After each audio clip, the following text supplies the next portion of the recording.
સુરતમાં સ્મશાનોને મળતો મફત ગેસ પુરવઠો હવે તબક્કાવાર બંધ થવાનો છે। ગુજરાત ગેસ દ્વારા સેતુ સંસ્થાના માધ્યમથી અપાતી આ સહાય આગામી 4 વર્ષમાં ધીમે ધીમે ઘટાડવામાં આવશે। હાલમાં આ નિર્ણયને લઈને પર્યાવરણ અને સામાન્ય જનતા પર પડતા પ્રભાવ અંગે ચિંતા વ્યક્ત થઈ રહી છે।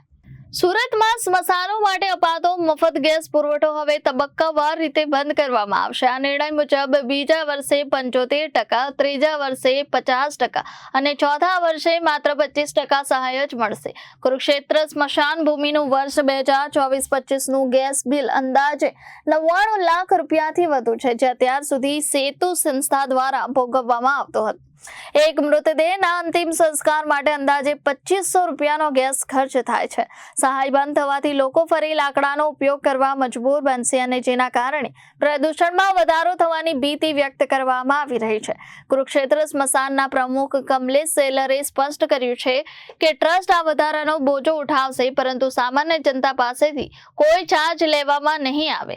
હાલમાં સ્મશાન ટ્રસ્ટો સુરત મ્યુનિસિપલ કોર્પોરેશન પાસેથી રાહત મેળવવા માટે CSR ફંડ દ્વારા ખર્ચ ઉઠાવવાનો પ્રયાસો કરી રહ્યા છે। કમલેશ સેલર, શ્રી કુરુક્ષેત્ર સ્મશાન ભૂમિ જીર્ણોદ્ધાર ટ્રસ્ટના પ્રમુખ। કમલેશભાઈ, જે પ્રકારની એક વાત ચાલી રહી છે, હવે લોકોને અંતિમ સંસ્કારના પૈસા ચૂકવવા પડશે ગેસ બાબતના, કઈ રીતે પડશે? આજે સમાચાર છે સત્યથી ભીંગરા છે। પહેલા તો જ્યારે કુરુક્ષેત્ર સ્મશાન ભૂમિ ટ્રસ્ટ દ્વારા 97-98માં જે આ ગેસ પદ્ધતિનું આયોજન કર્યું, ત્યારે ગુજરાત ગેસ કંપનીના તત્કાલીન MD સિન્હા સાહેબ, આપણા આરોગ્ય હેલ્થ સુરત મહાનગરપાલિકાના ડેપ્યુટી કમિશનર સિન્હા સાહેબ હતા, જેમના ભાઈ હતા। એ બેનો સુખદ સમન્વય થયો અને તે જ વખતે તત્કાલીન પર્યાવરણ મંત્રી હતા ભગુભાઈ વિમલ। આ ત્રણેયના સુમેળભર્યા વાતાવરણને લીધે આપણે એક લાઈનનું બી કામ ગેસનું સારી રીતે થયું અને સેતુ નામની જે કંપની છે, સોશિયલ ટ્રાન્સફોર્મેશન ગાંધીનગરથી કાર્યરત છે, જે CRS ફંડનો યુટિલાઇઝ કરતી હોય છે। તેમણે ગુજરાત ગેસ કંપનીને એવી બાંહેધરી આપી કે જે વપરાશ સ્મશાનમાં ગેસનો થશે તેનું બિલ તમારે સ્મશાન ભૂમિ પાસે લેવા કરતા તમને ચૂકવી આપશો। એ કંપનીએ તાજેતરમાં એક લેટર ગુજરાત ગેસને આપ્યો છે કે હવે પછી ગ્રાઇન્ડલી ધીમે ધીમે અમે, જેમ કે આવનારું વર્ષ છે તેમાં અમે 75% અમે ચૂકવશું વપરાશના, 25% જે તે સ્મશાન ભોગવશે, ત્યાર પછીના વર્ષમાં 50% અમે ભોગવશું અને 50% સંસ્થાઓ ભોગવશે, સંસ્થાનો ભોગવશે અને ત્યારબાદ 25% અમે ચૂકવશું, 75% સંસ્થા, ત્યાર પછી અમે ધીરે ધીરે આમાંથી 0 કરશું। આ અને જે પરિપત્ર છે તેની લીધે ગેરસમજથી આ વસ્તુઓ થઈ રહી છે કે હવે આવનારા દિવસમાં ગેસ કંપની બિલિંગ થશે।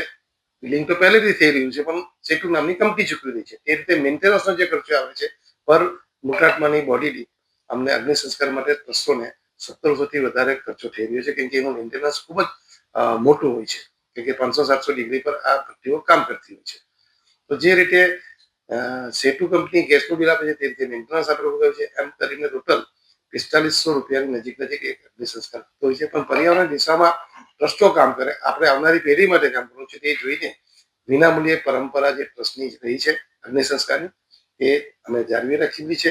અને આવનારા દિવસોમાં પણ સુરત મહાનગરપાલિકાએ જ્યારે ઠરાવ જ કર્યો છે 2021માં, જ્યારે પરેશભાઈ સ્ટેન્ડિંગ કમિટીના ચેરમેન હતા ત્યારે, કે ગેસ વપરાશ થશે તેનો 50% બિલિંગ સુરત મહાનગરપાલિકા ભોગવશે। તો આ કન્ડિશનમાં જુદા જુદા વિકલ્પો આપણી પાસે આડાની ઇન્ડસ્ટ્રી છે, આપણી પાસે સચિન પાંડેસરાના લોકો છે, તે પણ CRS પણ ધરાવે છે। તો તેવા લોકો હિન્દુ સમાજમાં શ્રદ્ધાળુ અને આપણા જે ધર્મીરો છે તેનો ઉપયોગથી આપણે એ હેતુને જાળવી રાખશું। આ એમના હેતુ છે, આવનારી પેઢીનો હેતુ છે। અને કોઈ જે વાત ફેલાઈ રહી છે કે અગ્નિ સંસ્કાર હવે મોઘો થશે, એ સત્યથી વેરવી છે। પ્લસ એ માટે કટિબદ્ધ છે અને વિનામૂલ્યે ની જે અગ્નિ સંસ્કારની પરંપરા છે તેને જીવંત રાખવામાં આવશે। Reporter Arvind Rathod, Janadesh news, Surat.